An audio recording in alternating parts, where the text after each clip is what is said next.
Hi friends.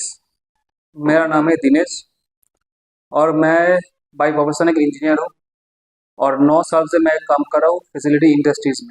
Okay, बहुत सारा candidate है, उनको एक जो इंडस्ट्री है इसका बारे में मालूम नहीं है कि फैसिलिटी मैनेजमेंट क्या है, इसमें काम क्या होता है और इसमें कौन कौन आ सकता है, उनका स्कोप क्या होता है।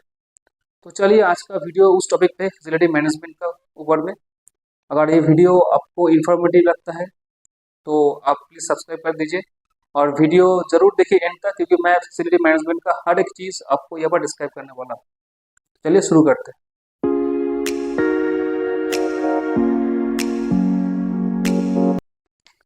टर्म है facility management, FM, facility management. तो फैसिलिटी मैनेजमेंट होता क्या है फ्रेंड्स? चाहे आप कमर्शियल बिल्डिंग हो या मॉल हो या फिर कोई IT सेक्टर हो, मतलब वो भी कमर्शियल बिल्डिंग में आता है, या फिर रेजिडेंशियल बिल्डिंग हो, तो उसमें क्या होता है, जो बेसिकली क्लाइंट होता है, मतलब मान लीजिए एक कमर्शियल बिल्डिंग में जो ऑक्युपाइड जो एम्प्लॉय है, जो बिल्डिंग है, मान लीजिए कि वो L&T का बिल्डिंग है, तो उन्होंने क्या क्या करता है, वो क्या करता है, जो प्रोसेस है, मतलब जो फैसिलिटी है, वो मेंटेन करने के लिए फैसिलिटी मैनेजमेंट का एक कंपनी को हायर करता है। तो वो फैसिलिटी मैनेजमेंट क्या होता है, उसका काम क्या होता है? बिल्डिंग का एंट्री से लेके एग्जिट तक, मतलब पिन टू एलिफेंट जो भी काम होता है वो आता है फैसिलिटी मैनेजमेंट के अंडर। फॉर एग्जाम्पल, अगर आप किसी बिल्डिंग में जाते हो तो पहले आपको मिलता है सिक्योरिटी गार्ड। सिक्योरिटी गार्ड का काम क्या होता है कि कोई अनऑथराइज पर्सन बिल्डिंग में अगर ना आ पाए तो वो देखना, कोई कुछ मटेरियल लाए तो वो मटेरियल का अप्रूवल है कि नहीं, वो मटेरियल लीगल है कि नहीं, कुछ मटेरियल बिल्डिंग से निकल रहा है तो उसका अप्रूवल है या नहीं, या फिर कोई इसको चोरी करके निकल रहा है तो वो सब देखना। दूसरा चीज़ है, अगर कोई बाहर से कुछ अटैक हुआ तो वो सपोर्ट करना। मान लीजिए कि आर्मी जैसे देश का सुरक्षा में काम करता है, तो सिक्योरिटी गार्ड इन ए बिल्डिंग वो काम करता है बिल्डिंग का सुरक्षा के लिए, बिल्डिंग को प्रोटेक्ट करने के लिए। तो जो सिक्योरिटी डिपार्टमेंट होता है वो भी आता है फैसिलिटी का अंडर में। तो उसमें क्या होता है सिक्योरिटी डिपार्टमेंट में? एक होता है security guard. Security guard, security guard, security guard में जो वो काम करता है वो मेल होता है, फीमेल भी होता है। मतलब मान लीजिए अगर कोई लेडी एम्प्लॉय या फिर कोई लेडी गेस्ट आता है किसी प्रीमिसेस में या फिर किसी कमर्शियल बिल्डिंग में, तो उनका जो फिस्किंग होता है, मतलब उनका जो चेक होता है, तो वो लेडी के लिए लेडी जो सिक्योरिटी है वही असाइन होता है। जो मेल होता है गेस्ट या फिर मेल एम्प्लॉय, तो उनके लिए वो मेल जो सिक्योरिटी गार्ड है वो असाइन होता है। सिक्योरिटी गार्ड का ये हो गया काम। आपका एंट्री एग्जिट संभालना वो हो गया काम। तो जो सिक्योरिटी गार्ड है इनके लिए आपको क्या चाहिए क्वालिफिकेशन? सिक्योरिटी गार्ड के लिए पहले तो आपका जो फिटनेस है वो आपका मायने रखता है, मतलब आपका हाइट कितना है, ठीक है, वो आपका मायने रखता है। प्लस आपको 10 से लेके 12 तक अगर आपका क्वालिफिकेशन है तो आप इस पोस्ट के लिए अप्लाई कर सकते हो। सैलरी कितना होता है? स्टार्टिंग सैलरी आप मान लीजिए कि 10 से लेके 20,000 तक सैलरी होता है। इस सैलरी के रेंज में ये वाला पोस्ट अवेलेबल होता है। अच्छा, सिक्योरिटी गार्ड रिपोर्ट करता है security supervisor, SS, security supervisor को रिपोर्ट करता है सिक्योरिटी गार्ड। जो सिक्योरिटी सुपरवाइजर होता है वो भी या तो प्योर एक्सपीरियंस, कोई बंदा अगर पहले सिक्योरिटी गार्ड काम करता है बहुत दिन से और उनका पास क्वालिफिकेशन भी है, तो वो सिक्योरिटी सुपरवाइजर पोस्ट के लिए अप्लाई कर सकता है। और बेसिकली इस पोस्ट में ग्रेजुएशन बहुत प्रेफर करता है। ऐसा नहीं कि कोई 12 पास है वो सिक्योरिटी सुपरवाइजर नहीं हो सकता, हाँ वो भी हो सकता है, लेकिन उसको एक्सपीरियंस होना चाहिए। तो इनका जो सैलरी आता है, जो सैलरी रेंज आता है, वो आपका 15 से लेके 25,000 तक आपका सैलरी इस पोस्ट में आपको मिलता है। सिक्योरिटी सुपरवाइजर किसको रिपोर्ट करेगा? सिक्योरिटी सुपरवाइजर रिपोर्ट करेगा फैसिलिटी मैनेजमेंट का जो एग्जीक्यूटिव लेवल का जो पोस्ट है, चाहे वो सॉफ्ट में हो या फिर वो टेक्निकल में हो, तो सिक्योरिटी सुपरवाइजर रिपोर्ट करता है इनको। अब यहाँ पर एक बात है, मान लीजिए कुछ बड़ा बिल्डिंग है, ये डिपेंड करता है बिल्डिंग के साइज के ऊपर। चाहे कुछ अगर कुछ बड़ा बिल्डिंग हो तो उसमें ये जो हायरार्की है ये चेंज होता है। चेंज मतलब तब सिक्योरिटी सुपरवाइजर रिपोर्ट करता है सिक्योरिटी इंचार्ज को। तब सिक्योरिटी सुपरवाइजर रिपोर्ट करता है सिक्योरिटी इंचार्ज को, और सिक्योरिटी इंचार्ज रिपोर्ट करता है सिक्योरिटी सिक्योरिटी ऑफिसर को। ठीक है, ऐसा आता है। ठीक है, सिक्योरिटी इंचार्ज के लिए जो होता है वो भी प्योर एक्सपीरियंस होना चाहिए उनको, और उनका सैलरी लगभग 20 से लेके 30,000 तक होता है सिक्योरिटी इंचार्ज को। और जो सिक्योरिटी ऑफिसर होता है ये मोस्ट प्रोबेबली जो एक्स आर्मी से है या फिर एक्स नेवी से है या फिर एयरफोर्स से, मतलब डिफेंस वाला जो कैंडिडेट है उनका ज़्यादा प्रेफरेंस मिलता है सिक्योरिटी ऑफिसर का पोस्ट में। और इनका सैलरी थोड़ा हाइक होता है, ये आपको 50 से लेके 80,000 तक आपको सैलरी इस पोस्ट में देखने को मिलेगा। चलिए, ये तो होगा आपका सिक्योरिटी का पार्ट। अब हम लोग चलते फैसिलिटी जो एग्जीक्यूटिव पार्ट है उनका, और कौन कौन आता है। फैसिलिटी जो एग्जीक्यूटिव है ये भी दो टाइप का होता है। मैं अभी इसको हटा देता हूँ, मैं अभी इसको इरेज करता हूँ।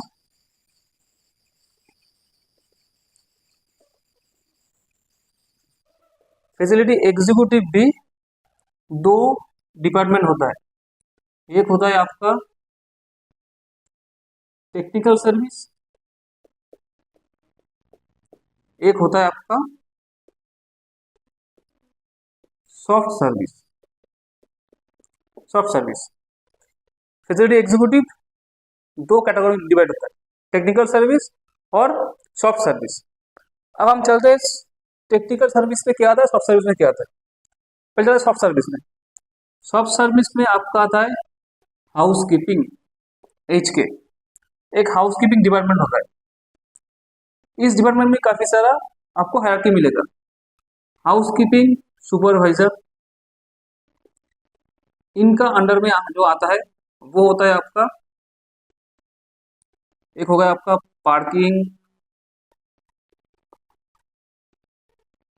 हॉर्टिकल्चर मतलब गार्डनर,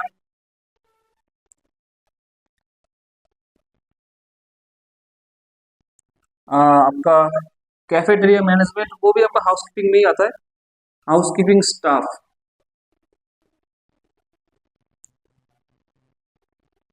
मतलब cleaning staff, cleaning staff, pantry staff.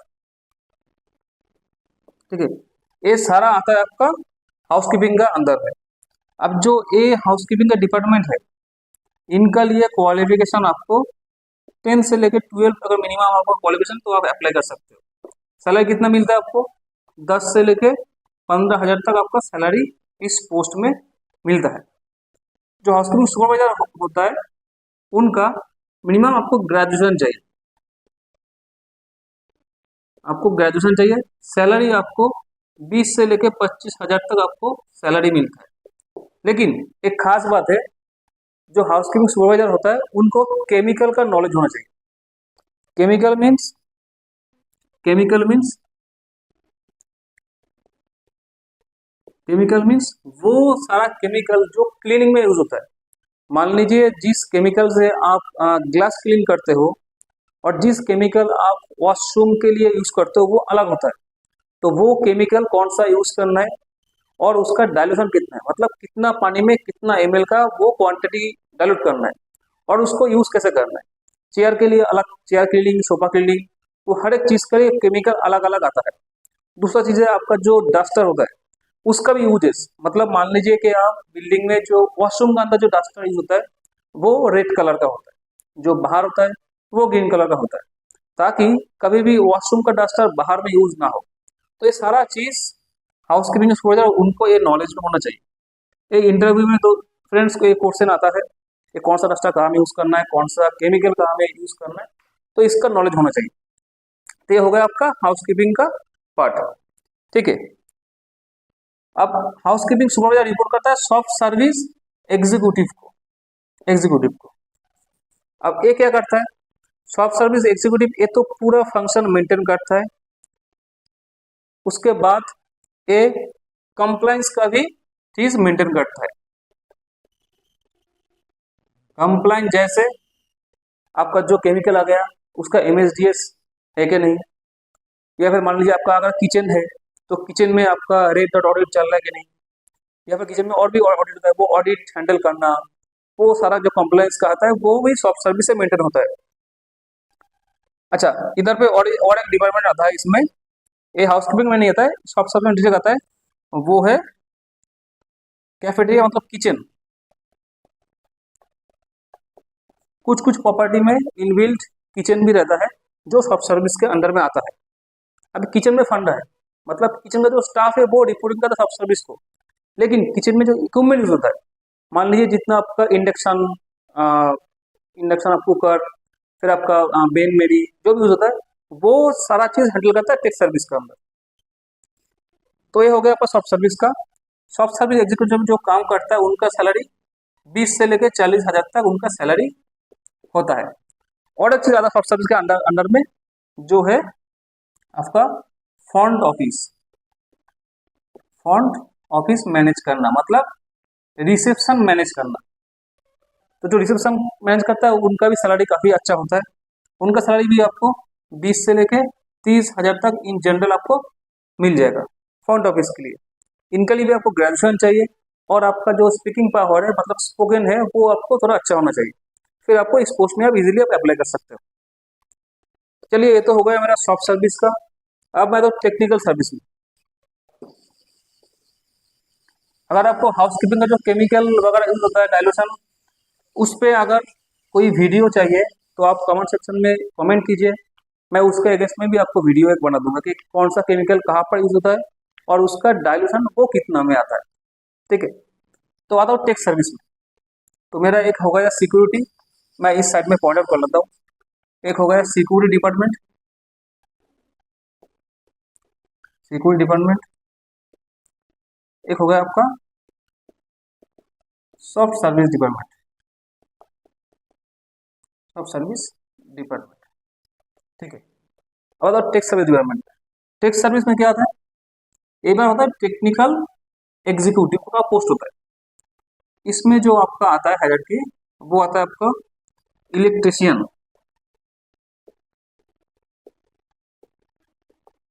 Electrician, DG operator, AC operator, BMS operator, carpenter, painter, plumber, plumber. ये होता है आपका टेक्निकल सर्विस के अंदर में इतना सारा आता है, हर एक डिपार्टमेंट आता है इतना सारा डिपार्टमेंट। इन जनरल इस डिपार्टमेंट का अलग अलग मतलब 10 to 12 ऐसा कुछ नहीं है। इन डिपार्टमेंट जनरल इलेक्ट्रिशियन के लिए आपको आईटीआई और आपका पास वैलिड लाइसेंस होना चाहिए। जो आपको इलेक्ट्रिसिटी बोर्ड से जो लाइसेंस मिलता है वो लाइसेंस आपको होना चाहिए, तभी आप अप्लाई कर सकते हो इलेक्ट्रिशियन में। इलेक्ट्रिशियन का पोस्ट डिफरेंट करता है कि कौन सा प्रॉपर्टी में काम कर रहा हो उसके ऊपर सैलरी, फिर भी इन जनरल इनका सैलरी 10 से लेके 20,000 तक इनका सैलरी होता है। डीजी ऑपरेटर भी सेम, इनका भी आपको या तो आपको मैकेनिकल में आईटीआई या फिर इलेक्ट्रिकल में आईटीआई की चाहिए। ठीक है, इनका वही सैलरी वो 10 से लेके 20 का बीच में ही रहता है। एसी ऑपरेटर भी सेम, क्वालिफिकेशन सेम ही चाहिए, आपको आईटीआई चाहिए। बीएमएस ऑपरेटर, इसका भी आपको सर्टिफिकेट चाहिए। मतलब देखिए, बीएमएस एक ऐसा डिपार्टमेंट है जो हर एक डिपार्टमेंट से मतलब कारपेंटर और पेंटर छोड़ के इलेक्ट्रिकल, डीजी, एसी सब का साथ इनका कनेक्शन होता है, क्योंकि एक पूरा सिस्टम को मॉनिटर करता है। तो इनका भी लिए भी आपको 12 या फिर ग्रेजुएशन आपको चाहिए और आपको एक्सपीरियंस भी चाहिए। एज ए फ्रेशर भी आप ऐसा नहीं कि आप आ सकते हो, लेकिन सैलरी बहुत कम मिलता है। तो इनका भी वही 10 से लेकर 20,000 तक सैलरी इनको मिलता है। बाकी रहेगा अपना कारपेंटर, पेंटर, प्लम्बर। इनके लिए ऐसा कुछ खास कोर्स नहीं आता है, लेकिन आपको जो एक्सपीरियंस होता है वो चाहिए और आपको मिनिमम एक रिक्वायरमेंट होता है वो 10 से लेकर 12 तक आपको होना चाहिए। इनका भी 10 से लेकर 15,000 तक इनका सैलरी आता है। ठीक है, तो ये तो हो गया मेरा टेक्निकल सर्विस का काम। तो इन लोग काम क्या होता है, मैं बीएमएस को आपको बोल दी कि बीएमएस बिल्डिंग मैनेजमेंट सिस्टम, मतलब जितना भी मेरा एसी चल रहा है, जितना भी मेरा सर्किट ब्रेकर चल रहा है, मतलब एसीबी हो बीसीबी हो, मेरा यूपीएस चल रहा है, डी चल रहा है, मेरा कुछ फायर प्रोटेक्शन डिटेक्शन का जो काम वो मेरा सर्विस चल रहा है, वो सारा मॉनिटरिंग करता है बीएमएस टीम। एसी ऑपरेटर क्या करता है, जो चिलर ऑन करना हो, रूम टेम्परेचर, फ्लोर का टेम्परेचर वो मेंटेन करना हो, वो सब करना है। ठीक है। डीजी ऑपरेटर, इन लोगों का काम है अगर इनकेस पावर फेल हो गया तो टाइमली वो डीजी रन कर रहा है वो मॉनिटर करना, डीजी ऑफ करना, डीजी का डेली जो चेक होता है तो वो चेक करना इनका होता है काम। इलेक्ट्रिशियन का भी काम सेम होता है, टोटल पावर सप्लाई मेंटेन करना इनका काम होता है। किसी भी कारण अगर आपके पास कॉल आ गया कि फ्लोर में पावर नहीं है तो तभी इलेक्ट्रिशियन का काम आता है वो। इसके अलावा हर दिन जो कंजप्शन होता है वो रीडिंग लेना, वो मेंटेन करना, वो होता है इलेक्ट्रिशियन का काम। और कारपेंटर, पेंटर, प्लम्बर, ये तो आपको मालूम ही है, कारपेंटर का काम, पेंटर का काम। प्लम्बर का भी एक बहुत ज़्यादा रोल होता है क्योंकि वॉशरूम के लिए बहुत सारा प्लम्बिंग का कॉल आता है, तो उसके लिए तो ये प्लम्बर है वही असाइन किया जाता है कि हर एक काम को देखे। तो चलिए मैं अभी बोलता हूँ टेक्निकल एग्जीक्यूटिव का कौन कौन आता है। टेक्निकल एग्जीक्यूटिव भी आपको 20 से लेके 45 तक भी सैलरी आपको देखने को मिलेगा टेक्निकल एग्जीक्यूटिव में। ठीक है। इनके लिए क्या चाहिए, इनके लिए चाहिए आपको ये तो डिप्लोमा, डिप्लोमा या तो चाहिए आपको बीटेक, बीटेक वो बीटेक चाहिए।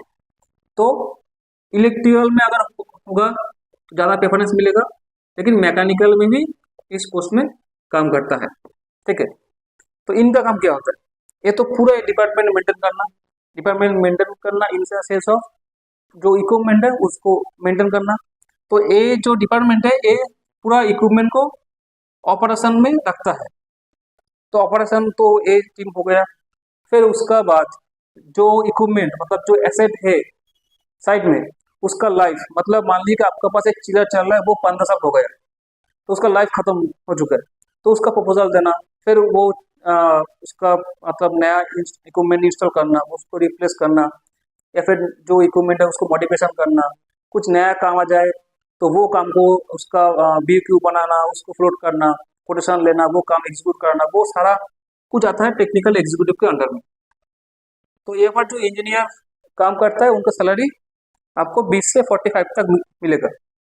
ये पहले ये जो डिपार्टमेंट है फैसिलिटी मैनेजमेंट के बहुत सारा कैंडिडेट को लगता है कि इसमें कुछ क्लियर क्या होगा नहीं होगा, लेकिन मैं बोलता हूँ जो बंदा डिप्लोमा या फिर डिग्री करता है उसके बाद अगर जॉब के लिए अप्लाई करता है फैसिलिटी मैनेजमेंट में तो इंडस्ट्री बहुत ही अच्छा है ग्रो करने के लिए, और यहाँ पर मौका भी बहुत अच्छा मिलता है।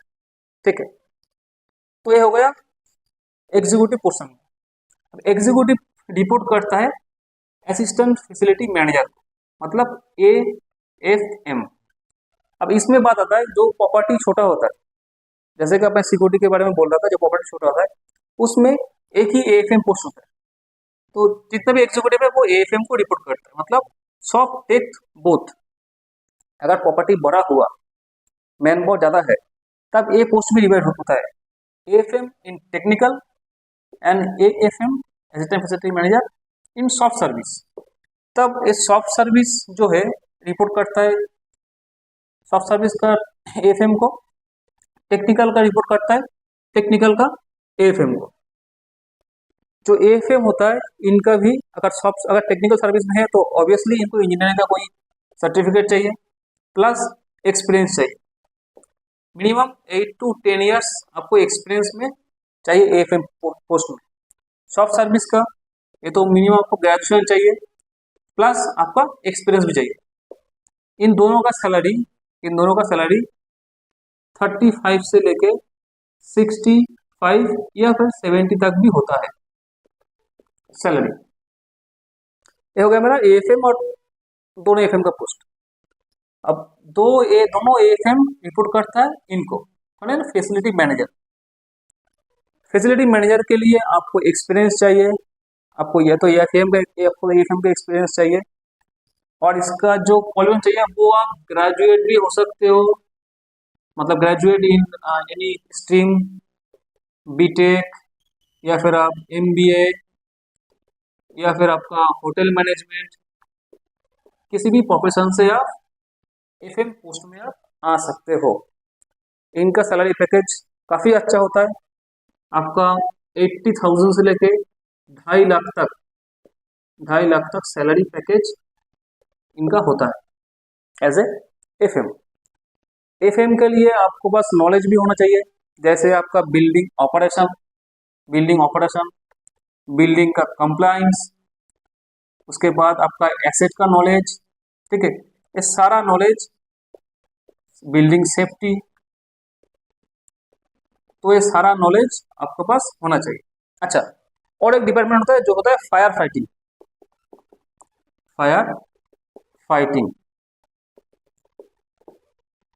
फ्रेंड्स, एक काफी खास डिपार्टमेंट होता है, क्योंकि अगर कभी भी बिल्डिंग में कुछ इंसिडेंट हुआ, कुछ आग लगा, तो ये फायर फाइटिंग टीम सबसे ज्यादा इनके ऊपर वो आता है रिस्पॉन्सिबिलिटी कि कैसे लाइफ को सिक्योर करें। तो फायर फाइटिंग टीम भी आपका फैसिलिटी टेक्निकल को रिपोर्ट करता है। फायर फाइटिंग टीम अगर बिल्डिंग फायर फाइटिंग टीम का अगर बिल्डिंग बड़ा हुआ तो इसमें भी डिवाइड होता है। फायर फाइटिंग ऑफिसर भी होता है, ऑफिसर, और वो सीधा रिपोर्ट करता है एफएम को। ठीक है दोस्तों, तो ये था फैसिलिटी मैनेजमेंट का जो सर्कल, वो मैं बोला। इसका ऊपर भी बहुत है, वीडियो बहुत लंबा हो जाएगा तो फिर, क्योंकि एफएम का ऊपर भी ये वर्टिकल आहिस्ते आहिस्ते बढ़ता है। जैसे एफएम का ऊपर रीजनल मैनेजर, उसका ऊपर रीजनल डायरेक्टर, ठीक है, ये होता है। जैसे आपका मॉल वगैरह में, अगर आप आईटी सेक्टर में देखेंगे तो फैसिलिटी का ऊपर आपको मिलेगा वर्टिकल हेड, उसका ऊपर आपको मिलेगा कंट्री हेड। तो आहिस्ता आहिस्ता ऐसे स्टेप बाय स्टेप जो हायरार्की है वो चेंज होता है। तो दोस्तों, अगर आपको वीडियो अच्छा लगा, इंफॉर्मेटिव लगा, तो आप प्लीज़ मेरा चैनल सब्सक्राइब कर दीजिए और टेक इनसाइट आप देखते रहिए, क्योंकि काफ़ी ये जो वीडियो है, नेक्स्ट जो वीडियो आएगा वो काफ़ी इंफॉर्मेटिव होगा आपका लिए, और आशा करता हूँ मैं ये आपका करियर में बहुत ही आपको हेल्प करेगा। दूसरा चीज़ है, जो फैसिलिटी का बारे में अगर आपको कुछ जानना है तो आप कमेंट बॉक्स से कमेंट कीजिए। अगर जितने भी हो सकता है कमेंट, मैं उसमें वीडियो बनाऊंगा और आपको मैं अपलोड कर दूंगा। और अगर ये वीडियो इन्फॉर्मेटिव है तो अपना दोस्तों के साथ ये शेयर कीजिए। और मैं और भी कुछ आपको शेयर करता हूँ, जैसे फैसिलिटी अगर जो फ्रेशर है, जो कैंडिडेट फ्रेशर है, वो इंटर्न के लिए भी है। ये भी बहुत सारा कंपनी है जहाँ पर अप्लाई कर सकता है, तो उनको बाद में एज ए एकदम ग्राउंड लेवल से स्टार्ट करना नहीं पड़ेगा। इंटर्न के बाद अच्छा कंपनी में जॉब मिलता है। जैसे कुछ कुछ कंपनी है, जैसे आपका हो गया JLL, CBRE, नाइट फ्रैंक, फिर आपका हो गया सोडेक्सो, ठीक है। ये जितने भी कंपनी है, ये फैसिलिटी मैनेजमेंट का बहुत ही अच्छा कंपनी है। पैकेज भी अच्छा मिलता है और सैलरी भी अच्छा मिलता है। तो आप इनका पोर्टल में आप अपना प्रोफाइल क्रिएट कर दीजिए, और कुछ रिलेवेंट जॉब हुआ तो HR से आपके पास कॉन्टैक्ट आ जाएगा। ठीक है, तो नमस्कार, धन्यवाद, और प्लीज़ चैनल को सब्सक्राइब कर दीजिए।